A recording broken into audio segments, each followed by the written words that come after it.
everybody. Welcome to episode 4 of the Over the Boards podcast. It's been 2 weeks since we last recorded. We had a nice little break there. Josh went away. He went to New York, seen some stuff, watched a football game, took it all in. Today we have a special guest. Today we have Nick Pellerine on with us. Say hello, Nick. How's it going? Nick is a good friend of ours. Went to school with him, played some hockey, did a little dabbling. He active Habs fan, so we got the Toronto fan, the Habs fan, the Devils fan. Might as well jump into it talking about the Devils. We have a little signing. Nico Hischier, he's finished that rookie contract at the end of the year, that entry-level deal. Signed a sweet little ticket. He's got a 7.25 AAV. He's going to make about $50 million in the next few years. Beautiful deal. A lot of people talking about it. They don't necessarily think it's a good contract. Seen some people that's pretty split. Some people think it's an overpayment. I think it's good. Josh likes to joke when I say this, but to me, he's the next Ryan O'Reilly. He's an amazing defensive forward. Yeah, he doesn't put up all the points, but he put up 60 points in a season without Taylor Hall, and that's pretty good on a team that finished pretty much at the bottom. Josh, what do you think about this contract? It's probably a good deal for New Jersey in the long run. You hope he's going to grow as much as he's been growing the last few years. Like you said, he's had a 60-point season already without Hall.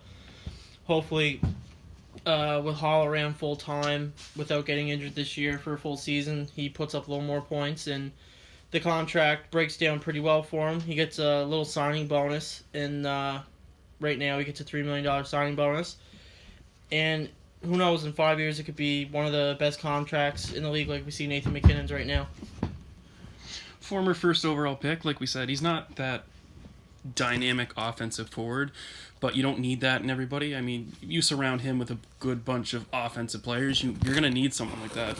You look at St. Louis, and yeah, they had tons and tons of firepower, but their best player, Ryan O'Reilly, is defensive forward. He's amazing at face-offs. He plays smart in his own end, dominates the penalty kill. He's not your bona fide point superstar, but he can still be a superstar. Now, might as well just jump into it. Taylor Hall, where do we see that? I know we've all kind of discussed it off the show, but I don't think he's going to sign. I know they made a lot of key acquisitions. They brought in Wayne Simmons, they got Nikita Gusev, they drafted Jack Hughes first overall, who just today scored his first NHL goal. It was a beauty one-timer right over left side of Jacob Markstrom. They made some good strides, but to me, they haven't fully gotten to the point where I think they can keep him. I mean, I think if we were another year in, say next year, then it would look a little better. You have those young guys playing those positions. You'll know what you have in Nikita Gusev. You still have Subban for another year. Hopefully, he's going to have a good year. Now, I'll throw it to you, Nick. How do you think this is going to play out? With Jack Hughes? No, with Taylor Hall. With Taylor Hall? Well, he talked about winning a lot, so I think the only chance the Devils really have is if they make the playoffs and they go on a decent run, and then they have the cap space, so they could offer him what he's looking for, possibly depending on how much he wants. I think he's going to ask around 9, but I know you said you think he's going to ask for maybe 10 or 11.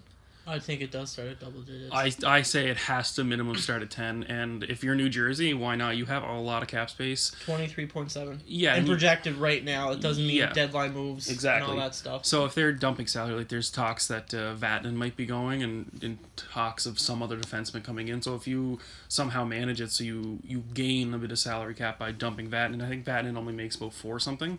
I don't think he makes a lot. I think it's like 4.2. Yeah, I don't think it's a lot for a defenseman.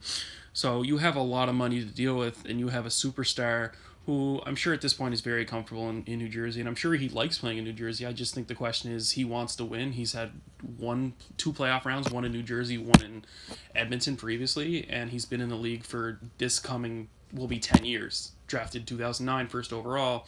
I think he really wants to have that success. And if he's going to be a little more patient, I think he can get it in New Jersey plus his payday, and he's not going to have to sacrifice both, whether he wants to get paid or he wants to win. That being said, where do you guys cut off? Like, what's too expensive for him? I'm fine with anything up to 11, because at this point, who else do we have to pay? We have Palmieri on a decent deal. Subban will be expiring in 2 years from now, kind of thing. Jack Hughes, I don't think is going to be asking for anything massive. You know, he might get a little more over Heischer because of where the salary cap is, but you don't have those big ticket players like a lot of teams. Like you don't have your Tavares and your Matthews and all that tied up with We all don't your know money. what Hughes is going to be yet. No, Like they said, Steven Stamkos started off a little slow, and now see what he's like. I'm not saying he's going to be a Steven Stamkos, but you never know. Especially with the cap going up, he could be a double-digit player too by the time his entry-level contract's up. and in 3 years from now, if the cap rises where it does, and say Hall makes $11 million, that might not be a big deal. Mm-hmm. But it really all depends on where he's at, because like you said, if you're in New Jersey, they can pay him, but if he really wants to win, he might have to go somewhere else and take that pay cut, because I don't know of a lot of situations where you're going to get both. You're going to get paid and you're also going to win. I think if he's going to get what he wants, like 10 or 11, he's going to have the season he had like 2 years ago. He's going to have that, like he was pushing the for the MVP Hart. season. Yeah. And who wants to play with him? Not necessarily in a bad way, but who really wants to play with him in a situation where they might take less? If you're a number one center and your GM comes to you and says, hey, we might be able to get Taylor Hall to play with you, but you might have to take a little bit less if your contract is And expiring, it'd probably or be a hard goalie to or something. sell with the market that New Jersey's in. You know what I mean? Like, it's not a big market team. But maybe he wants that. Maybe he doesn't want it. I know what because you're saying, he was under the wire for so long. You're saying in you're trying to Edmonton. find people who want to play with him. That's going to have to be through the draft. It's going to be hard to find those marquee free agents, because most marquee free agents probably don't look at New Jersey as No, a I'm not saying destination. in New Jersey. I'm saying if he goes somewhere else. Oh. I'm saying what centerman, say it's a Ryan O'Reilly, is the number one centerman, and he's also a UFA, and they're gonna go in together and say, hey, we might have to push for him, but you might have to take less. Who is gonna be that big? Yeah, who would even have the cap space to sign Hall? Let's say a 10 with a number one center that would be beneficial for him. I really don't know. Like, who has the most money at the moment? It's Montreal has a lot of money. The Rangers had a lot of money. The Rangers had a lot of money. kinda- New Jersey has a lot of money. Like this year, it's the most cap crunch of all the teams that we've seen, and you and I talked about that And that's before. why I think Hall might end up staying. Maybe not on a long-term deal, but maybe he might take a shorter deal might take a and let the 3-year league deal. free up a little more. Yeah, When we were talking about this, and I brought it up like a couple days ago before the show and everything, I was thinking, and I'm asking you this as a Devils fan, just to put it in perspective. So, Mhm. do you think that New Jersey now is in the same situation as what Toronto was in when they were in between that fully rebuilt stage and that stage where they traded Kessel? They had that one big name winger that really kept the tickets flowing in and kept the team high up, and everyone had talked about him, right? Because Kessel was a big name, and New Jersey has Hall's a big name, and you have those two young forwards that you already have in Nylander and Martiner, and New Jersey now you have Heischer and Hughes. Do you think they're in that same spot where they need to trade that big winger and really start? I'm not going to say a full rebuild, because I think New Jersey has too many good pieces to do that, but maybe start a little retool where you trade the big name and maybe just have a few more pieces for the team. Are you saying is New Jersey in the pre-Austin Matthews area? Yeah, but Like I don't you're- want to say like they have to, like I'm not what I'm saying is kind of confused, I know, but I'm saying they're right before I think Toronto where they made the decision, do we keep Kessel or trade Kessel? I feel like they are. It's the kind of the same Well, I thing. feel like right? it is too. Because you have your two young because Because at the same time, Toronto didn't have yeah like defense. They had Riley. and That's pretty what much I it. put Riley with Subban. You Yeah. compare those two. You have your two defensemen that you see as your heavy guy on the blue line that you're going to use. You have your two young forwards, two dynamic forwards, and Nylander and Marner. Now you have Heischer and Hughes. But you have that one star winger that you're on the fence about. And I'm sure Ray Shero would love to keep him. Mm-hmm. But maybe do you trade him into another team and you get maybe another roster player, a good player, but not a Taylor Hall type, with draft picks and prospects and more stock, just to create more of an all-around team instead of putting all your eggs in one basket, and Taylor Hall maybe a little too soon for where New Jersey is right now. Well, it all depends on Taylor Hall himself. Like, I don't want it to be a John Tavares situation. Now, I'm sure Shero and I don't think he gets to free agency. I think by the deadline he's either moved or signed. that's what I'm saying. Especially if the Devils aren't playing good. Yeah. But you need that's the thing. You need to know, like, you can't leave that. They need to constantly be talking. Like, how do They you feel can't this do week? what Columbus did.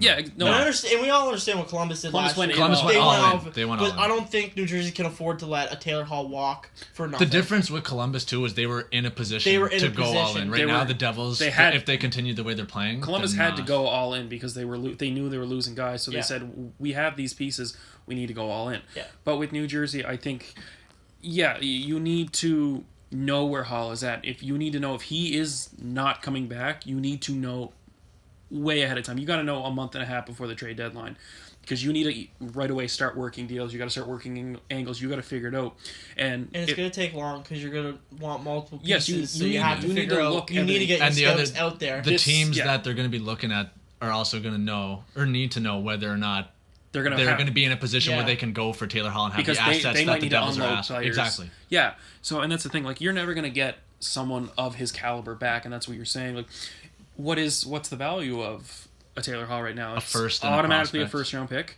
but teams are going to be a little. I'd say a first roster player and a high end prospect is Taylor Hall value to me.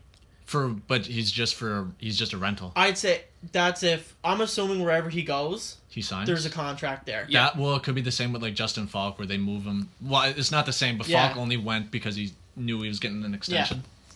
But I mean, I think Taylor Hall, if he gets traded, there's a deal for that team. I don't think a team's gonna trade so many assets for a Taylor Hall that they're not gonna be able to keep him for at least another 4 years, at least 5 years. Exactly. Yeah. But the thing is, a year like this year is supposed to be one of the strongest drafts, one of the deepest drafts in quite a long time. It is really deep. So teams might be a little more hesitant to give away a first-round pick. Mm-hmm. So if you're a bubble team, say you're Philly, I couldn't see Hall ever going to Philly, but just for example, say he's Philly and Philly wants to make that push, and they end up just finishing out. They finish 2-3 spots out the last little bit. Essentially, that pick is now a lottery pick. That could be last year your Chicago Blackhawks, who jump all the way to number 3.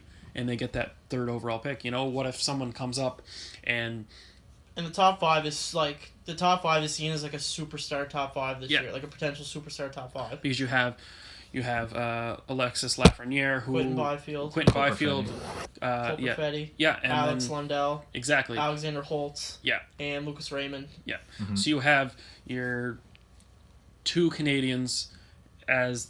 It was for years. We've known this since Lafreniere was 15 years old. It's going to be the 2020 Lafreniere draft. And I think we've seen so much of him that I don't think Quentin Byfield will pass him. You might get that weird team who might have that weird feeling, but to me... It was the same with Hughes and Capo. I think it's just going to be like last year. At some point. They're just going to build it up just to build it up. Yeah, because near the end, when they were getting close, they were saying, Capo could... And then when we found out the order for the draft, the Devils were saying, they're looking at Capo. Mm-hmm. Yeah. But I think everybody knew it'll be built up as closer than it really is all year. And then by the day, everyone's going to know Lafreniere is going to go whoever. I think we all know Lafreniere is going to go first and Byfield's going to go second. I don't think there's any doubt about that. To me, it's who goes after. Because this is such a good draft where anybody from 3 to 7, I feel like it's Raymond or Holtz that goes 3rd. Yeah, I was going to say, I don't see Cole Raymond Perfetti going anywhere. I think Perfetti will go 3 or 4. I say Raymond he starts the 5 to 7 range. But you never know because there's guys that always... And the highest defenseman out there is Jamie Drysdale in Erie. Yeah, who is a good player. Who is a really good player. I really like his style of play. Like, I was watching highlights through Sportsnet of his play.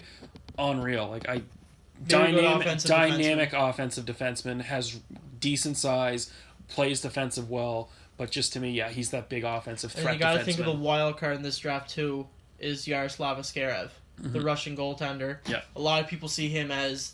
Top 10. I've seen a lot of people saying he's a franchise goalie. Better than Spencer Knight was. Yeah. Like, people are saying this might be the best goalie prospect since maybe Carey Price. Yeah. Like, this guy looks legit. And I watched him at the U17s in the summer against Canada, and he shut the door on them. Yeah. And they were pressuring. So, the draft is super deep. So, when you trade for Taylor Hall, that might be people... A lot of people might start off like, can we protect our pick? Lottery protect, like Vancouver did with their pick going to Tampa for the JT Miller trade. But I think this is going to have to wait until the year goes... I think you're going to see around Christmas time when the Hall news really picks up, whether he's signing or going to another team. And it's way too, we'll get into that later. I do want to talk about that, how we feel about the first week and a half, 2 weeks. And it's way too early in the season to really judge anything. That's where I want to go with it. So you can't go anywhere right now saying, well, New Jersey's 1-6-2 or 1-5-2. Oh, they're 2-4-2 now. They just 2-4-2. They won. They got a shutout today. 1-0 against Vancouver. But I think it's way too early to say, well, they had a shit start. That's it. They're done. Like playoffs they're gone. You wish them goodbye, right? Nobody's good the first month usually and keeps it up. October is that weird shit show month where anything can happen. Everyone's still trying to get their legs under them. And you can use Buffalo as a prime example. They start the year at they the top always of start the league. Always every year they start and then November comes or late December. Especially with New Jersey too, adding so many people. Like usually a team there doesn't isn't add as many chemistry. pieces. It's going to take a while for them to into the gel. really the top chemistry ranks. isn't always there. Like I mean, when you add Subban and Gusev and Simmons, like you're really trying to incorporate 3 big name players into a system. And they're playing Blackwood, who's kind of like they're pushing him to be their next starter, who still hasn't had that many games under his belt. No, and that's the thing. And you think too in a Hall trade they probably would like a goaltender prospect or a roster goalie. I honestly think the Devils need more defense because they have forwards. They need defensive they prospects. Need defense.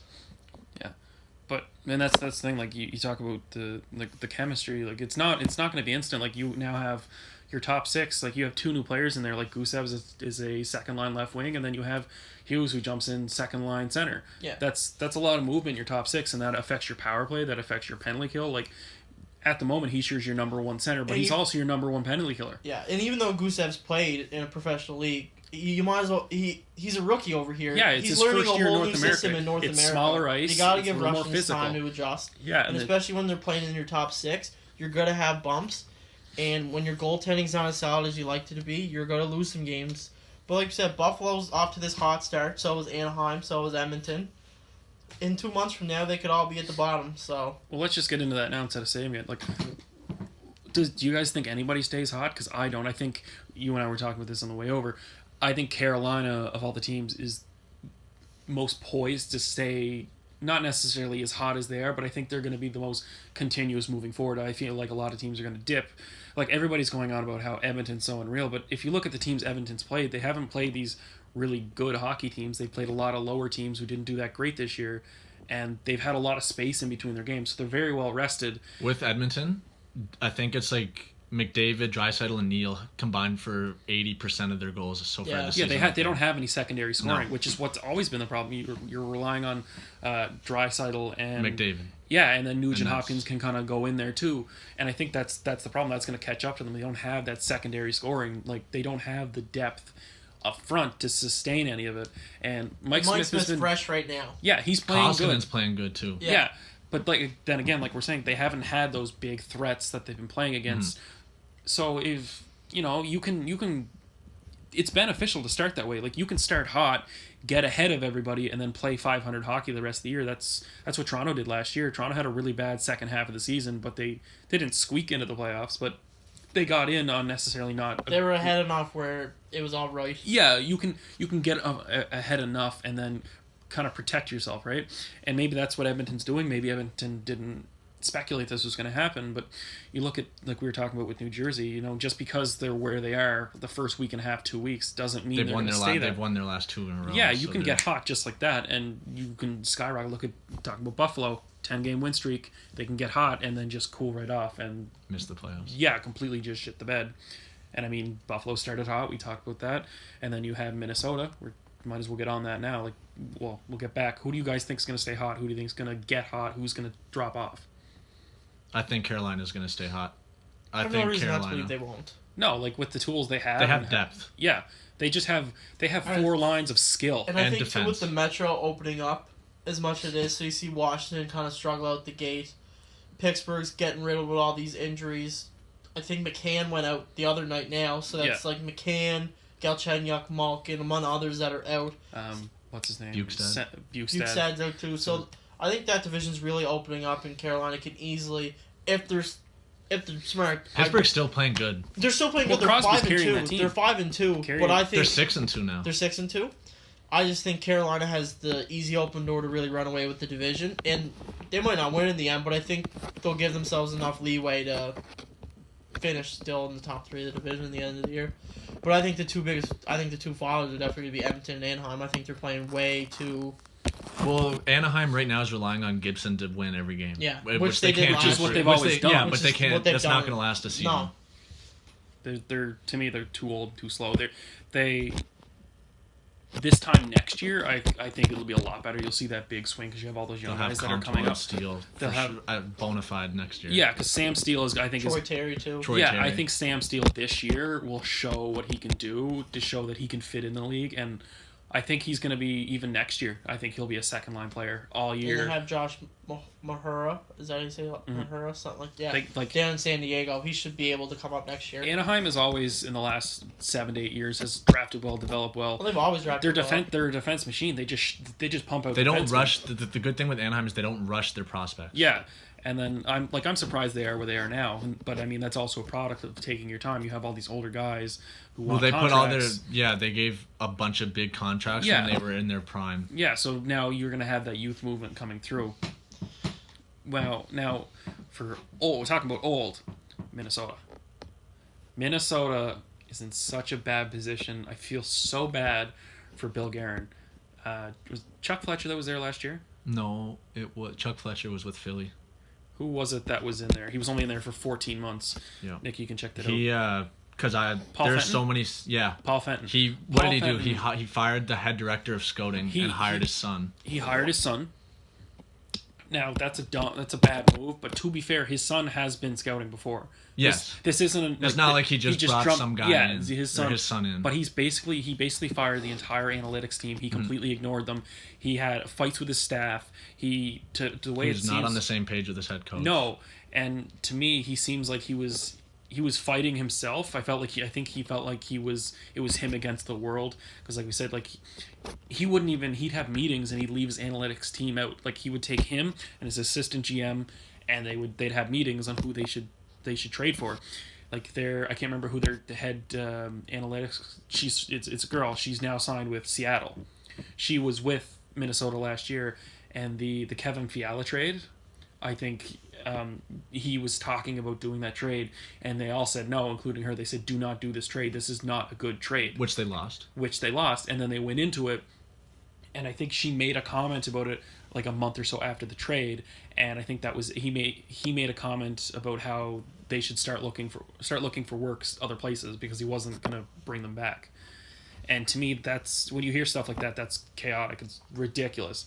So you know someone, and you don't have to, like, I'm not 100% on analytics. I like them, and I mean they show that they make sense, but you can't be so old school that you don't trust these people that are hired that prove things to you. Like, they're there to help you. They're not against you. They're part of your team. You need to work with them.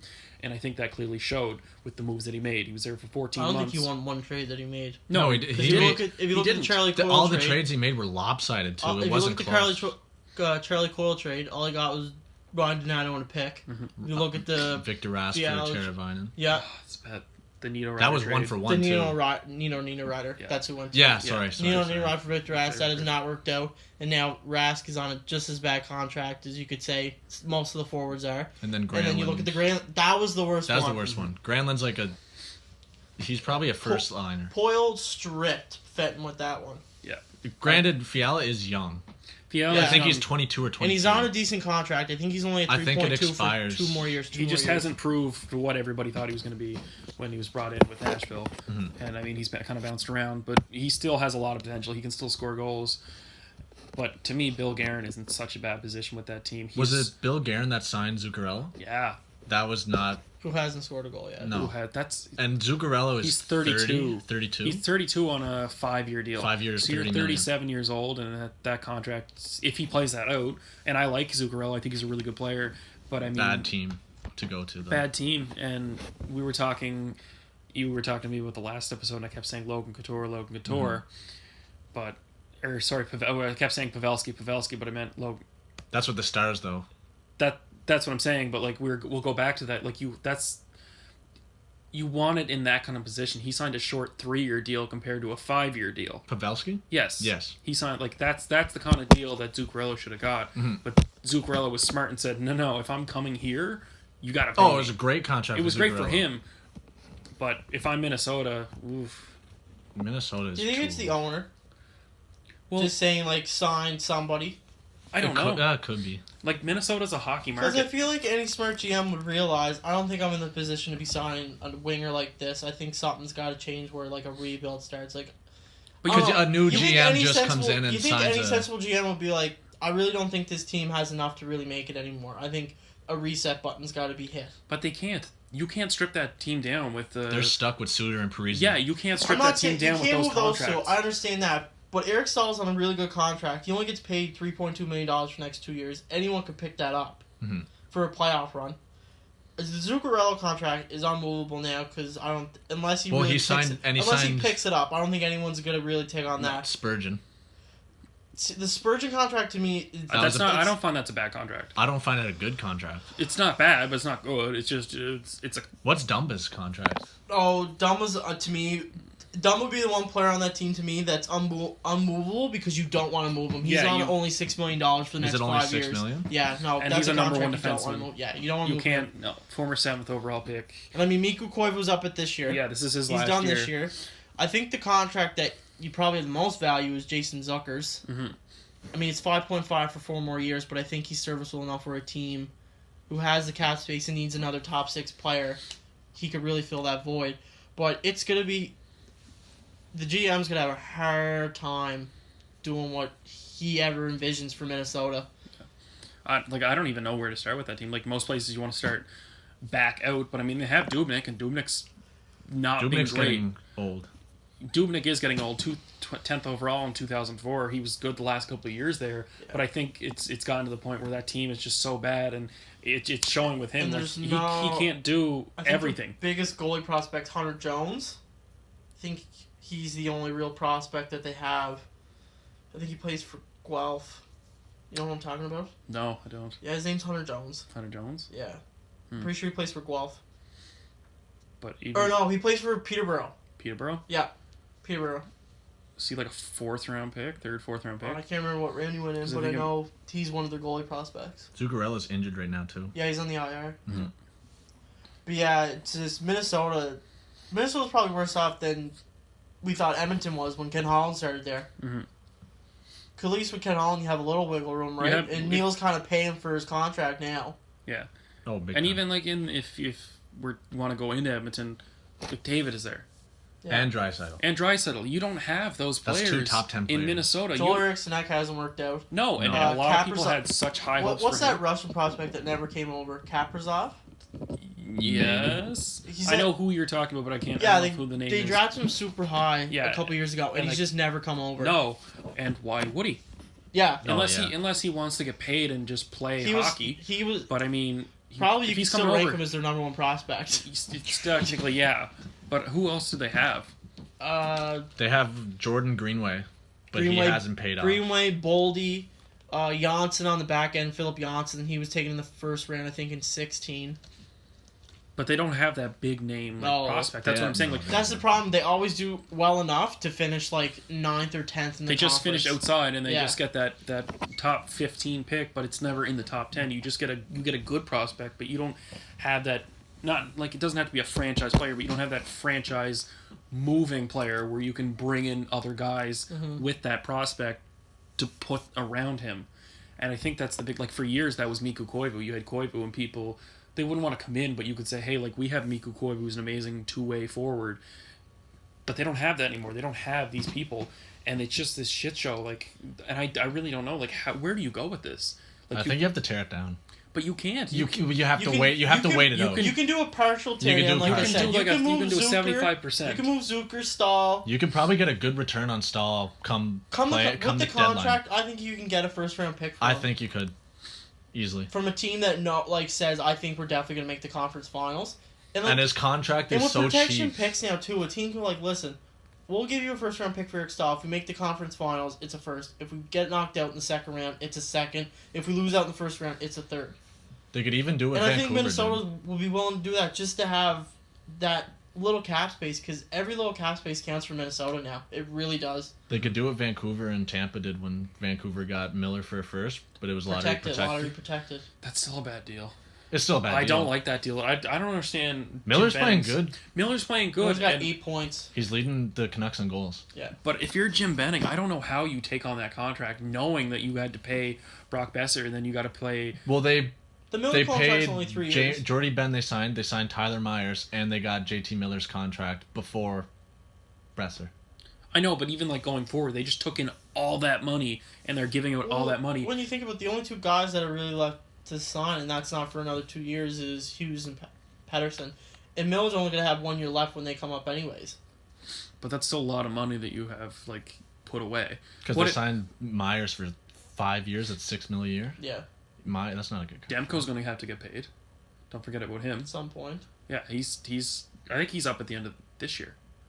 Or sorry, like he'll be going into his third year next year. Like he's eligible to sign an extension. Yeah. And he's your big He'll probably goalie end up prospect. getting a bridge deal though. I don't see him signing a He massive. could, yeah. But if you're trying to bring in Demko's like got 2 more years. 2 more years, like this is his second. He's got entry. this year and next year. Yeah. Markstrom is just this year. Yeah, and that's the thing. And then They also have DiPietro. who I think they should move.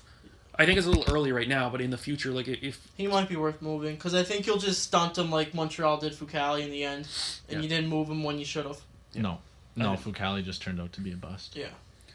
I don't think Fucali really was going to be a boss. I just think he was just stunted because He was Montreal stunted had the because goalie of- depth and yeah. he just never overtook guys. Mm-hmm. I've seen going on, I think it was this score. They're talking about how forever people would say, well, who won the Schneider deal, and everybody now says it was Besser. And then you see Devils fans that are upset about it, and like the thing is, the talk was if we didn't move that pick, we weren't taking Besser, we were going to take Fucali. I really hate that when media outlets do that and they say, because I remember Sportsnet did this. I'm not going to name the show, but they did it. They talked about when Edmonton was really bad, and they talked about how good Matt Barzal was doing, and that pick that Barzal was taken at was originally Edmonton's, and they were saying Edmonton was so stupid because they gave out Matt Barzal. You don't know who Edmonton's going to take. It was You Peter can't Chiarelli. tell. He could have took There was someone 500 else. players. He could have Peter taken Chiarelli. anybody. Yeah, You took don't Barzal. know who you're taking and what they're going to end up being. I think that argument should never be used because it's not suitable for It's not. anything. Well, I think you and I spoke about that on the last episode. There comes a point where after someone's drafted, the number doesn't count. You are who you are, and it doesn't matter if you're a third overall pick or you're drafted 172nd. You have a role to play, and you need to play that. Like people talk about Sam Bennett, and he was a 4th, 5th overall pick, and he doesn't play like a 4th, 5th overall pick. He was drafted 6 years ago. Like you gotta let that go. He is who he is now, and he's gonna play how he is. And he's still Calgary loves the way he plays. Yeah, he's plays the He's like perfect he's a game. third line grinder. Yeah, He plays the perfect game. He went from being a top scoring player. I think he played with Kingston. Kingston Frogness. Yeah, he played with Kingston. He killed it. He was a big OHL. offensive forward. Yeah, and then he comes in the league and he can't get those points and he doesn't transition. And he talked about that too in an interview with Jeff Merrick and Elliot Freeman on the 31 Thoughts podcast they do. He talked about how I remember killing it in the OHL, and then I got to the NHL, and I was like, wow. And some people can't do that. Like You there's have to players, adapt, though. yeah, and that's what he did. He's now that third line, second line checking forward who can pass, who just does everything. He just runs around and he does everything he needs to do. He's not going to score you 40 goals. And some players can't make that adjustment. There's players out there who get here and they just tear up juniors, and then they realize that they can't do that, and then they're done. Like they won't adapt or they can't adapt. Josh Hosang. I wouldn't go there just yet, but give it time. But we were talking about Minnesota. Josh, you have it in front of you. Do you want to read off the Zucker and Bruce Boudreau situation? Because that was a weird back and forth. Yeah, And, so and I Ryan, don't don't have- forget about Ryan Hartman, too. Do you know about the Ryan Hartman thing, do you? I didn't hear about that one. Well, you watched the game the other day against Minnesota with Toronto? No, I was at work. Okay. Well, there was a play, and essentially Ryan Hartman got called. It was a penalty on him, and he hit Muzzin, and Muzzin fell. He accused Muzzin of diving. Someone was on a breakaway. Yeah, Minnesota would have had a breakaway. Yeah. And someone was on a breakaway. Someone was on a breakaway, and Ryan Hartman, in air quotes, tripped Muzzin.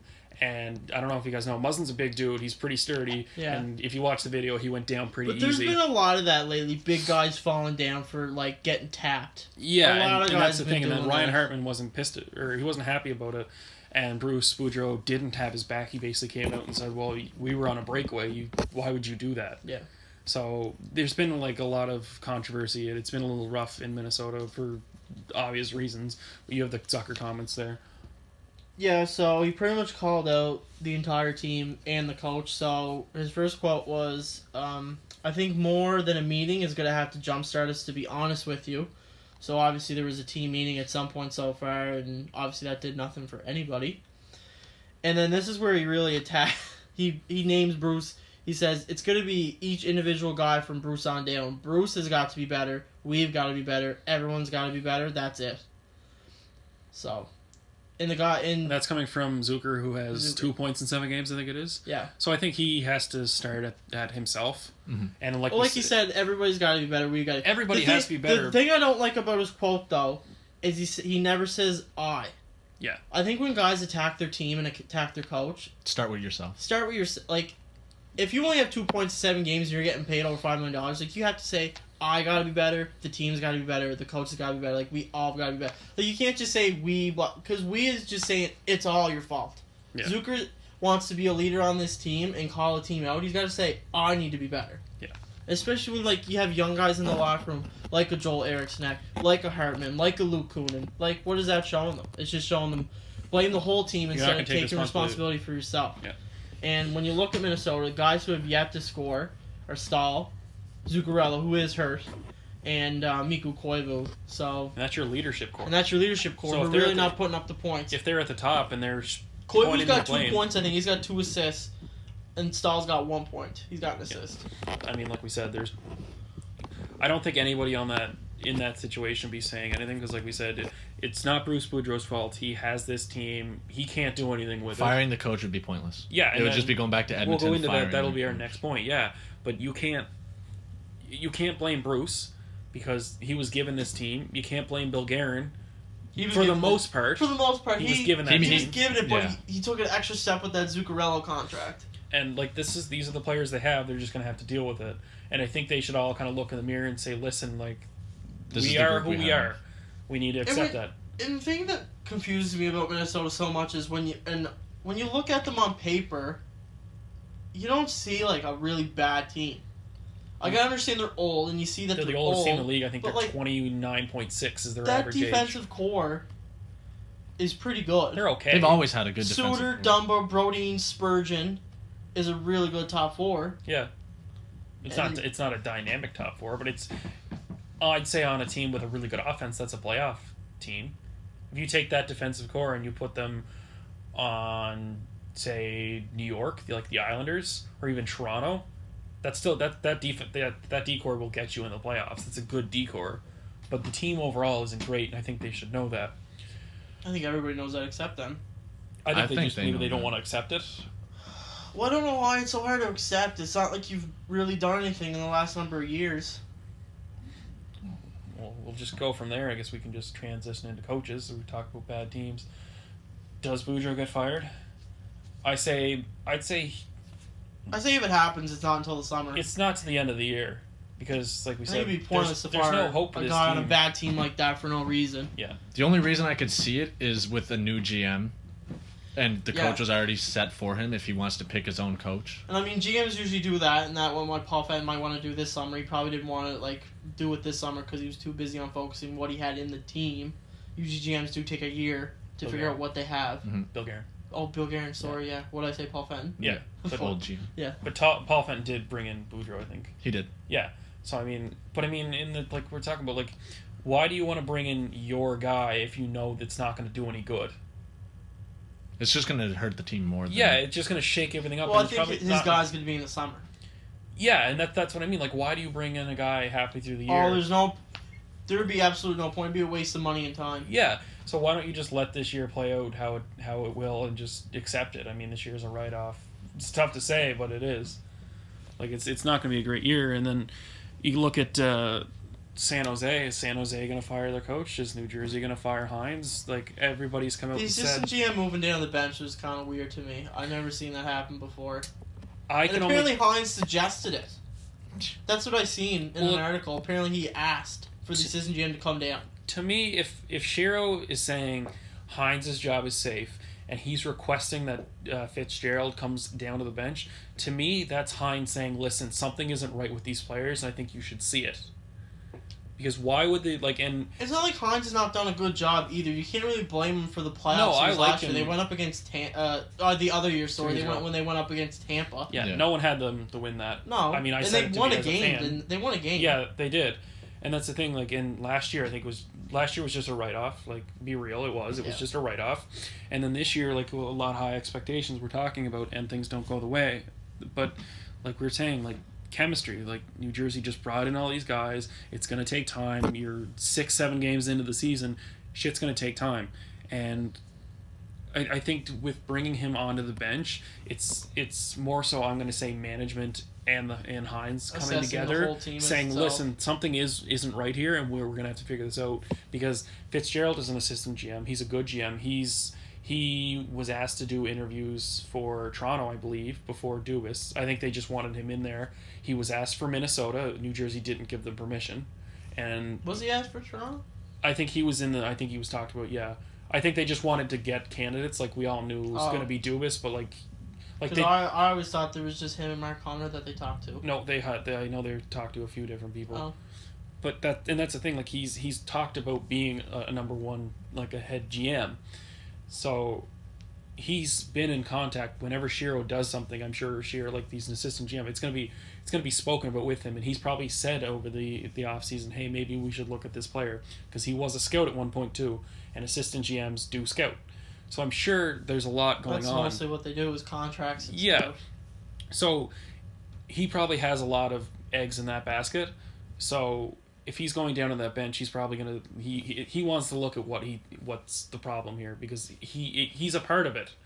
He had a hand in bringing these players in, and if it's not working, he wants to be the one who's there. So for right now, I don't see, everybody's saying it's a bad situation for Hines, and I don't see it that way.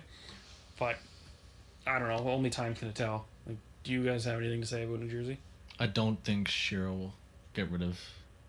After all those off-season acquisitions, I don't see it They're happening. not giving time. Exactly. No. But what about a situation like San Jose? I can't see them getting. I think San Jose is just off to a slow start. What about Dallas?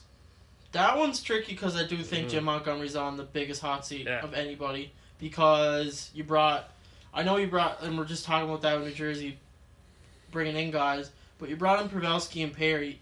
You really don't think it'd be that hard to really incorporate those guys, because they're not. Perry rookies. just played his Perry first got game. back. Just played his first Yeah. But game. you don't think it would be that hard to incorporate those guys into a system, because when you talk about Hughes and Gusev, there's an excuse there. One's played over in Europe, and one's played Just in his North rookie America. season. Yeah. Pavelski and Perry are really they're And huge. Perry's going to be a bottom guy. Yeah, Like, Pavelski will be a top 6 guy. like the only guy playing good on Dallas is Rupe Hintz. Oh.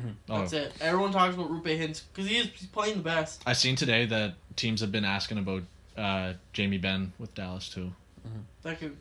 That's come up in the last few years. What's It the has. availability Well, on Jamie Benn? The owners called out Ben and Both of them, Sagan yeah, I was last going year. to say, is there a nil situation where he calls him out again? I don't think that would do anything. I if- think if he calls him out again, Ben is not playing for him anymore. no. It kind of worked last year though, because Maybe A little bit, yeah. maybe a 1-for-1 for Taylor Hall? Why not? I think New Jersey would want more. Yeah, but I mean, if you're going to start with a player, Yeah, why not Jamie Benn? I'll take Jamie Benn. Benn's a good player. yeah. I like He's him. a center though, isn't he? No, he's a left winger. He's Is a he? left winger, Yeah. yeah. I'd take him.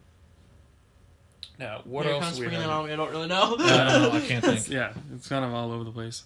All right, so we'll get into it. Darren Helm gets a 5K fine, no suspension, for his involvement with Lindholm on Calgary. You and the three of us, we just watched this video before we started the podcast, and to me, this is a slippery slope. Now, if you don't see it, if you didn't see the video, off the face-off, the two of them get tangled It's up. on Sportsnet YouTube. Yeah, If you wanna so go look at it. you can't see it. So they have the face-off.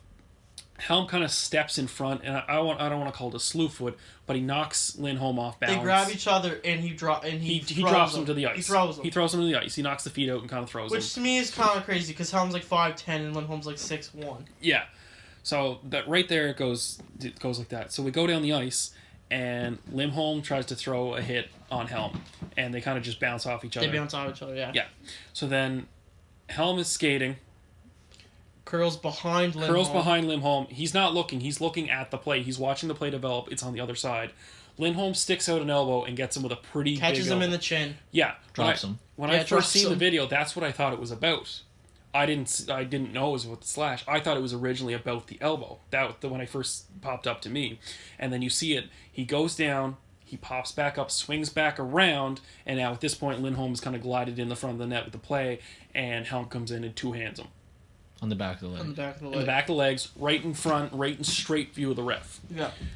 Now, stupid play to retaliate. At that point, if you hit me with that elbow, even if you're not a fighter, I'm just going to go up to you and we're going to drop the gloves. I'm not going to go and two-hand you across the back of the legs. I'm going to get up and go and try to fight you. Now, I don't like the way this situation was handled, because if you're going to fine Helm, You gotta find. why can't you fine Lindholm as well? Like, to me, that's ridiculous. Like, everybody talks about headshots in the game. I think Detroit come out should just say Helm has a concussion Yeah, from that hit. yeah, why not? Because I think that's what really swung it. Was Calgary was like that with the injury, like right after the game. Yeah, he's day to day. He's not gonna play. Yeah. I think they should have just came with Helm's got a concussion from that. Yeah. And that probably would have gave them both a fine or taken away Helm's fine. And if you're going to do that, if both are injured, why don't you just give both a one-game suspension? They're not going to be playing anyway. No. Why don't you just say, hey, we'll give you coincidentals and give you a nice one-game suspension, two-game suspension? Because I can't see. But that if they're that lenient with suspending them, if it goes in the rest of the season, and other teams, if another incident like that happens, the other team is going to be asking the league why there was not the guy on theirs wasn't suspended where previously those two guys got suspended. And I mean, it's hard to suspend Helm because I don't think he's had any priors. No, and neither is Lindholm. No. And Lindholm's a little bit younger than Helm, but yeah, I don't know how you can. And I'm kind of surprised there's a fine and not a suspension. I think they both should have had offsetting. That's what I'm saying. Like, fines though, not suspension. But fines are the way a fine is broken down is based on your earnings. Yeah. So to me, it would make more sense to both give them a suspension, because if say Helm gets a 5,000 and Lindholm gets They a pretty much make the 7,500, same amount of money though. do they? Helm is They're paid. super close. Okay. Helm's still on that big contract. Yeah. Not a big. It was big when he signed Yeah, at the it. time, yeah. I'm pretty sure they make almost the same amount of money. I'm pretty sure they do. But still, I think I just don't understand why. I understand because Nick said it when we were watching the video, but you have two refs in the zone. Mhm. How does not one catch that? I don't know. I mean, between the refs, one's Because supposed to be don't you watching the think play, one one's ref supposed would be to saying one watching the play and the one further from the play should be watching it from a wider He should be angle? watching everything else. Yes. Because the one in the corner Is looking at should the have play. caught it. Because Well, he was looking at the play, he should have caught what happened there. Mm-hmm. And I mean, I I think think you the can one- see it in the corner eye if you see a guy go Oh, flying. well, if you see a guy drop too. Yeah, And even with linesmen, like I know linesmen don't call penalties, but in a situation like that, you gotta where- blow it dead. Why Yeah. can't a linesman make a call if the ref clearly doesn't see it? If you Yeah. have a blatant call that doesn't go, I think called. any ref should have the power. If they see something like that and it's an obvious penalty, and he surveys really fast and sees no ref put his hand up, you Yeah. at least gotta blow blow the it play dead. dead. Yeah, and then have a And I know we get into like, oh, that's stopping the game and stuff, but Slowing this it is down. player safety. yeah, Yeah. you can't have Which is like, all the league talks about. It's Yeah. all we were talking about, like there was the play a few nights ago where was it Hall went around the He behind hit the net, Adam Fox. and he had a Up high. high hit on Adam Well, Fox. he no, left Adam his- Fox kneeled Hall down. left, He's- Hall left yeah. his feet though. Hall No, left the his feet because reason he why- went up over him because he hurdled. Because if you look at Adam Fox's right leg, Oh, when he's he's down. coming, he bends his leg He and bends goes his like leg, that. and Hall kind of So hits Hall him and goes puts his over him. force forward, and that's why Goes his right. legs come out because his body's going forward. Yeah, It was totally on Fox's fault that the hit ended up like that. yeah, and then people are saying, well, it's a dirty hit. It's not. How do you call it a dirty hit if you have the puck and you curl up in fear because someone's going to knock Adam you? Fox was looking up the boards, and Hall was looking at his chest. Yeah, like I don't like people are getting too soft these days with all of that bull crap about the way the game is. But then you see And that's that. just, And, you see now, like guys get hit, and like it's like a fight has to start now. yeah, like why can't you respect a big hit? Like people should be able to have big hits. Like I remember and when then- a guy got hit big, both boards were like the team who got the hit would be like slapping their sticks against the board and stuff. Everyone would be clapping. Now someone gets hit in open ice and it's a big hit. There's a line brawl. Yeah. And like that stops the game for 5 minutes because you gotta break it up, sort out the penalties, kick guys out, get them a year back. Like just respect the hit and move on. Get them back with a fucking goal. Like it's not that hard. The game's getting too crazy with the hits now and how they're just not. Everyone just overreacts. You can't to have the hits. a clean hit You can't have a clean hit. anymore No. without repercussions. All right, boys. Now Cole Caulfield, former first overall pick. I say former is in last year. Set a First nice round pick. You said You said Oh, first sorry, overall. first round pick. Yeah, sorry, not first overall. That was his buddy Jack Hughes. But Jack Hughes goes first overall. Cole Caulfield went what? 15th. 15th Yeah. to Montreal. Cole Caulfield is a bona fide sniper, completely destroys everything when it comes to goals. He owns both records for goal scoring on the U.S. Team. Yeah, so do you want to talk about what his new record is there, Josh? So he broke a record the other day in Wisconsin. He's the first Badger to have a multi-goal game for his first 2 games ever, and which is actually huge for people who don't really follow college hockey. Like, even superstar players in college don't put up the amount of points that you think you would. Because they're playing... It's pretty much playing like the American League, because you're playing guys like 23, 24 years old. You're playing really big guys. And for an 18-year-old to have 4 goals in 2 games is a huge accomplishment. And Wisconsin's got a really good team this year, too. But I said to you the day that he was drafted, he fell way too far. I was shocked that Montreal for his took him. goal-scoring ability and how fast he skates and the way he can shoot the puck at that height. I think he fell way too far. I thought Montreal got a steal when they picked him. I thought I Caulfield think was we're going gonna look 8th. at it, and he might be the biggest steal of the first round. Yeah. Of that draft. I think the only other one that could be a better steal is. He went to Vegas. I know who you're talking about. Yeah, we talked about. He had the injury to his leg. Yeah, he cut his leg open. Played with the Ice. Played with now Winnipeg Ice. It was the Kootenay Ice. It was the Kootenay Ice. Do you want to get on that? I think he was 18th overall. Is it Peyton Krebs? Yes, Peyton Krebs. Yeah. Yeah, I said to you before the draft that I really like Peyton Krebs. Yeah, we asked each other who was the biggest steal. You said Krebs. I said Caulfield. Yeah, so I mean, we can look at this in 4 or 5 years, and Cole Caulfield can be a 40-goal scorer, and you can say, how did he fall that far? And I still don't know how he fell that far. Like, I think it's his size. Do you really think? But even do you think DeBrincat kind of proved all that wrong? Multiple guys have proved that wrong. Yeah, but I still think teams are still. You have old school. The U.S. junior team this year for the World Juniors is going to be. It's going to be unreal. Even without Hughes, it's going to be unreal to stop. Yeah. That's going to be a tough. That might be the gold medal team this year. Because they're going to have Turcotte too, aren't they? Because he's not with the. Yeah, they'll have Turcotte, Zegras. They could have Doc. No, Doc's Canadian. Yeah. Caulfield, Turcotte, Zegra, Boldy, Spencer Knight, and Nash. Back in Knight. What's his name? Cam York, Ryan Johnson, John Beecher. That team's gonna be really. This hard could be to one of the beat best American teams ever. Oh, it has to be. Yeah, I mean, you can look at a couple years ago when they had Kachuk and they had Matthews. But even then, that wasn't a deep team. No, that was just a star. It's not gonna be as deep as this year's gonna be. Yeah, this is gonna be a right through the lineup. Just you're pretty much gonna see the U.S. whatever they call it. The U.S. Development League. Yeah, you're gonna see that team last year minus Hughes on the U.S. team this year, with maybe a few guys mixed in returning players. So we'll jump from an American to a Canadian, a guy who was actually snubbed from World Junior teams, Josh Hosang. Now, we spoke about it a lot last episode, and we said how he wanted to be traded after being sent down, didn't make the Islanders team. Well, he got waived, got sent down, and he asked for a trade, and I'm sure you guys know with Lou Lamoriello, if you ask him for a trade, he's going to fulfill it, because if you ask for a trade from Lou Lamoriello, it's basically a fuck you, I'm going to trade you, sure. So he tried to find it, nothing happened. He originally got suspended from Bridgeport because he wouldn't report. Well, no, he was told not to report. He was told not to report, so he got suspended. Still hasn't played for them. Yeah, hasn't played for them yet, but he is technically now active on the roster. He's not playing. Yeah, but he's not playing, but he's active. So I'm kind of curious what's going on there. So maybe there is a deal that's maybe in place. Might just be a small little deal. Well, I heard Carolina was kicking tires. I do have. We might as well just. Well, that's where I was going. We'll talk about the Carolina. Yeah. So Carolina is interested in both Hosang and Puljujarvi right now. Hosang, like we said, hasn't reported to Bridgeport yet, so you can't really gauge on what his legs are right now, how he's playing, all that stuff.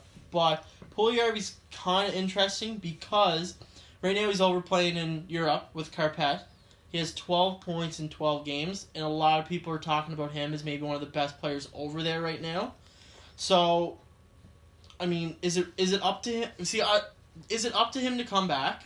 Like, can Edmonton say we traded you, and can he just say I don't want to come back, or does he have to come back and report to that team? No, they hold his rights. They can still trade him. I understand that, but when he gets to his new team, let's say Carolina trades for him, does he have to report to Carolina? He has a no clause in his contract. Yeah.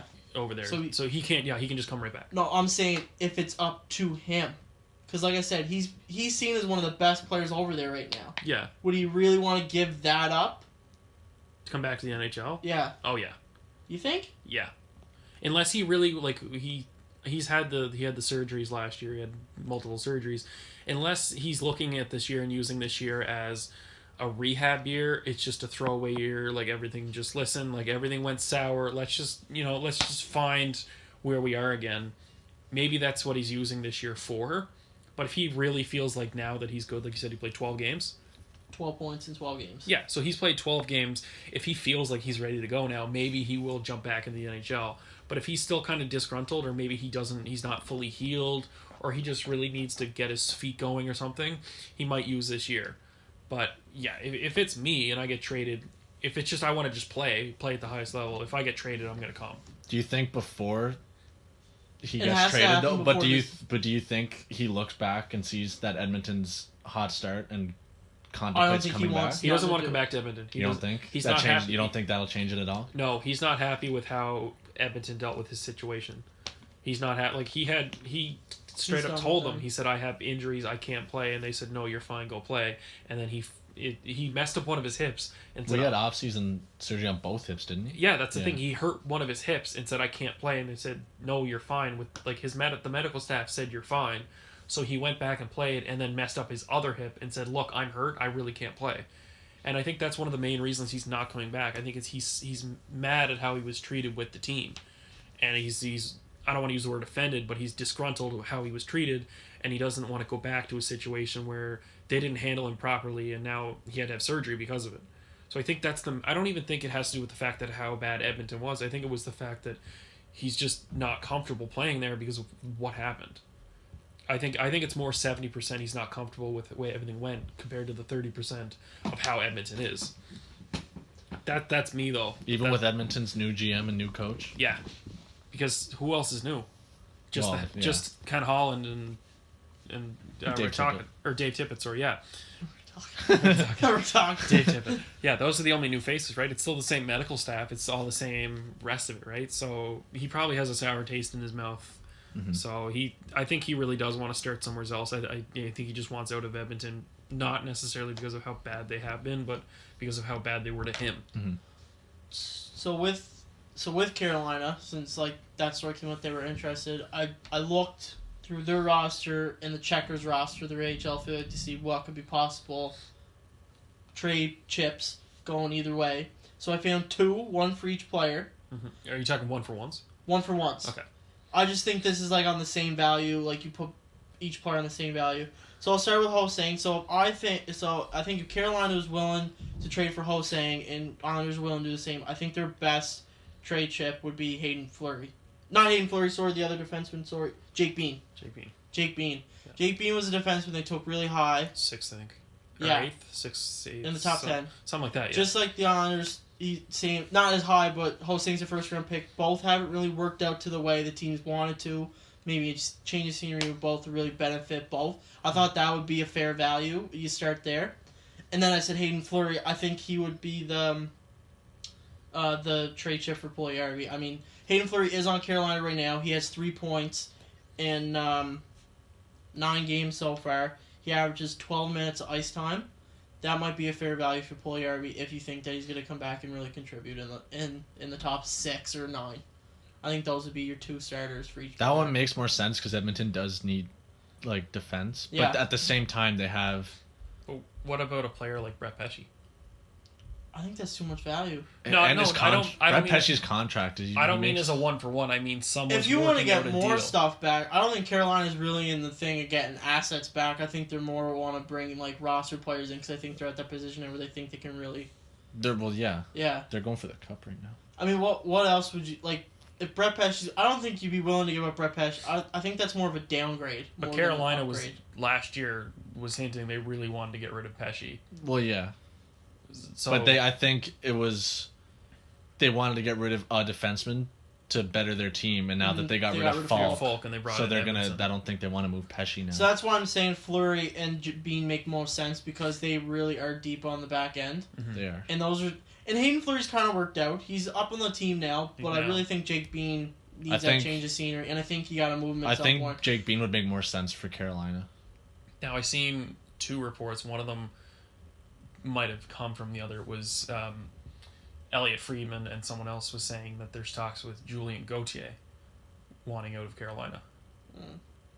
Former first-round pick, The only reason sniper, why I didn't scored a look lot at of Julian goals. Gauthier is because I just thought both teams, being the Islanders and Edmonton, probably wanted a defenseman back. Just because Edmonton, like Nick said, needs defensive Especially with Larson. prospect. Larson out. Hayden Fleury might be that guy to just fill in for Larson. And then the Islanders, too, they probably wanted to just add a defensive prospect because they don't have too many. Because Dobson is up on the team now. But then we talk about Edmonton at the start, how they don't have any secondary scoring and they can't continue their momentum. You bring in a guy like Julian Gauthier who scored... Is he going to bring that, though? He's playing in the American League right now.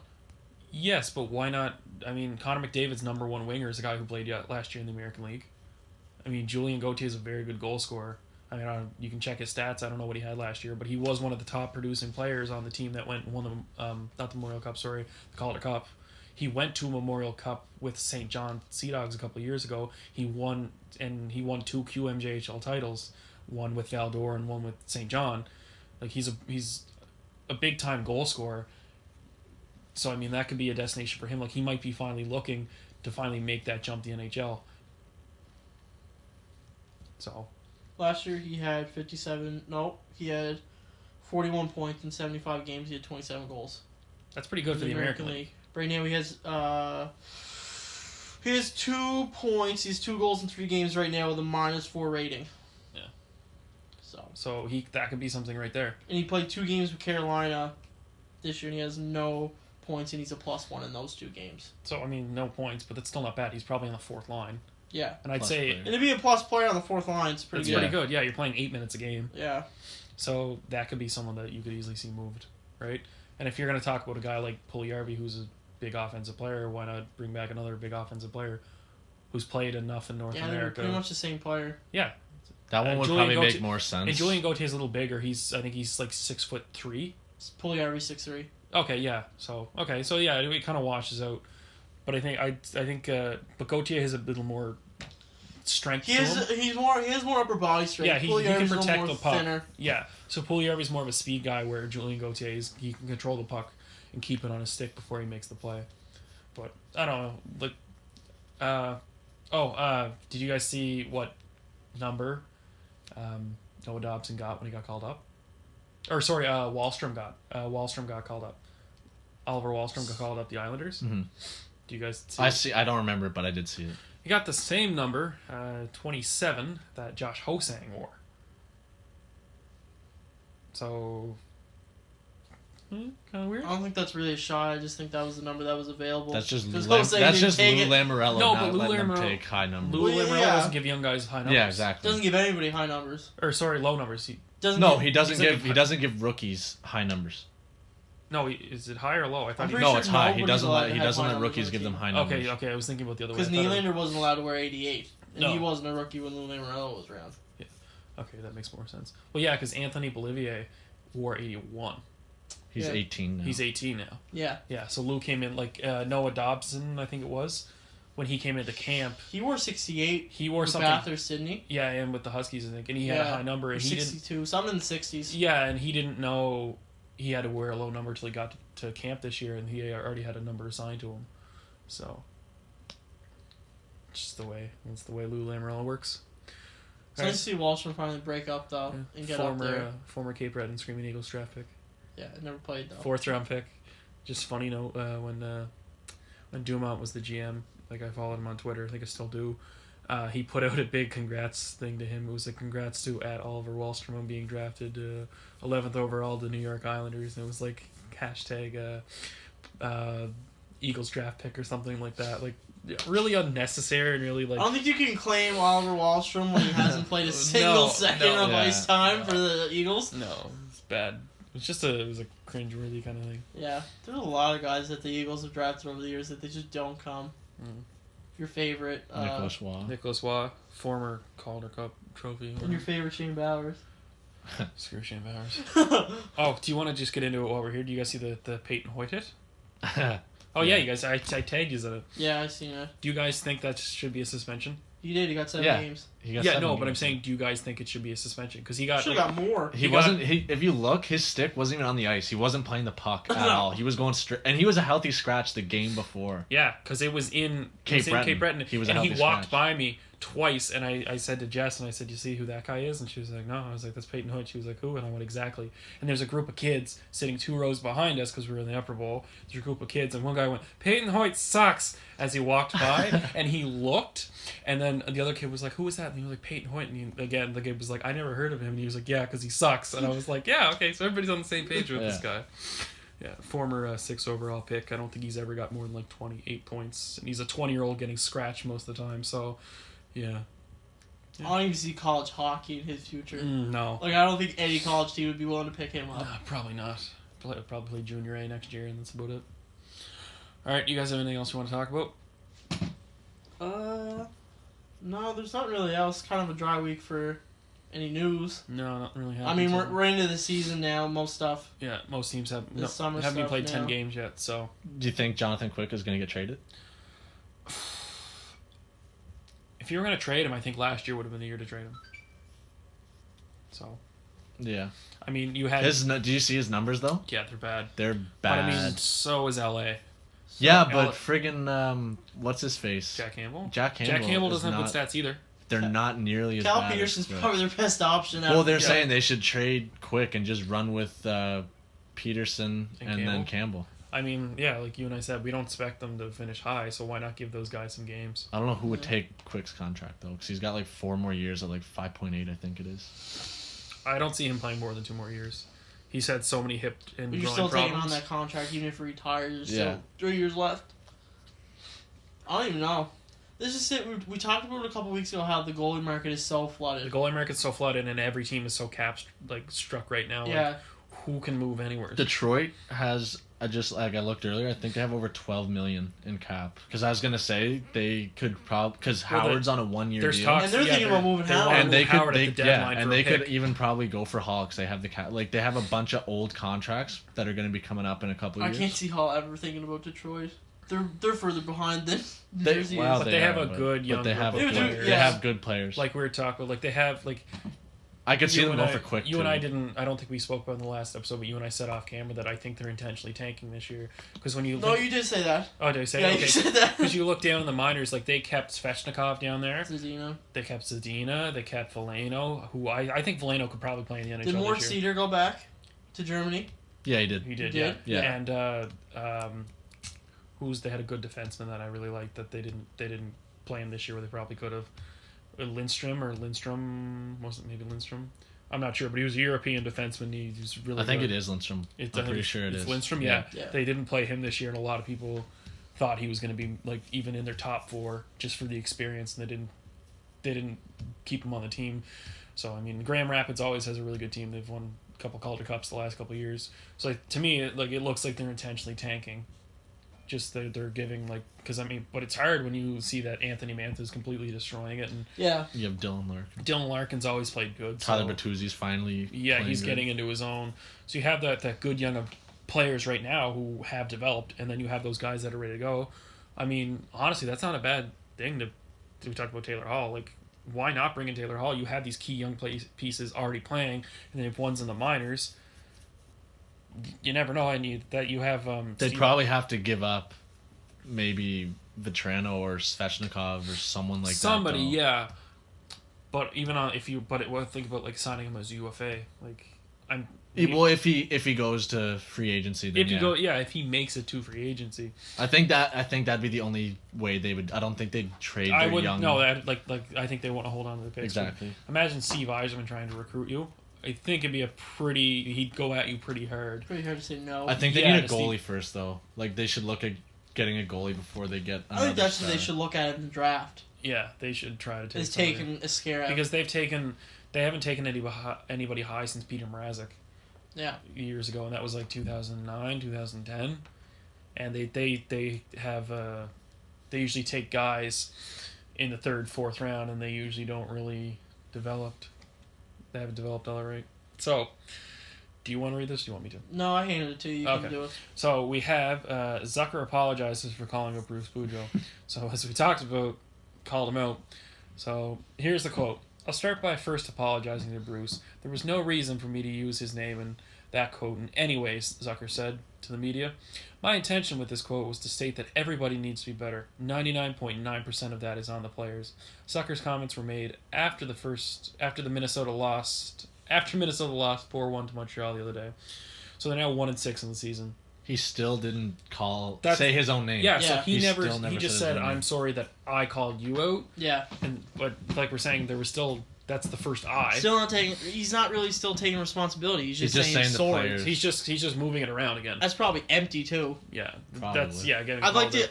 like you just read it. I want to hear how he said it. Yeah, there's probably Because reading it and hearing it is two different things. yeah, I because want we to can hear how read he it. said I'm it. sorry, Bruce. Because he could have just like, yeah, I'm sorry. I said I Bruce. shouldn't have said it. Yeah. The team probably came down and told him, and he was like, okay. Listen, Nico Coyle and Eric Stahl probably walked up to him and was like, what the heck? What the hell Yeah. was that? okay. Yeah, the Ryan Suter. Ryan Stewart probably just ignores everybody. He just sits there and fans himself Yeah, with his money. I just think him and Parise are just like, oh, $7 million for another 5 years, okay. I feel like the two of them just have like matching like right next to each other like beach. Oh, you know they live next to each Where other. they have one of like the cans with the string Yeah. in between them. Goes in between the houses. Yeah, and the wives are Are screaming we at them. going to practice today? No. Is it optional? Yeah, is it Yeah. an optional skate? Tell him you hurt your back again. Oh yeah, I hurt my Yeah, back you again, know they're guys. next door neighbors in Minnesota. Yeah. You know it. All right, do you guys have anything else to talk about? No. Going once, and twice, 3 times. All right, I guess this is it for episode 4. Nick, nice to have you on. It's nice to see you and Josh. It's been a while. So yeah, all right. Thanks for listening.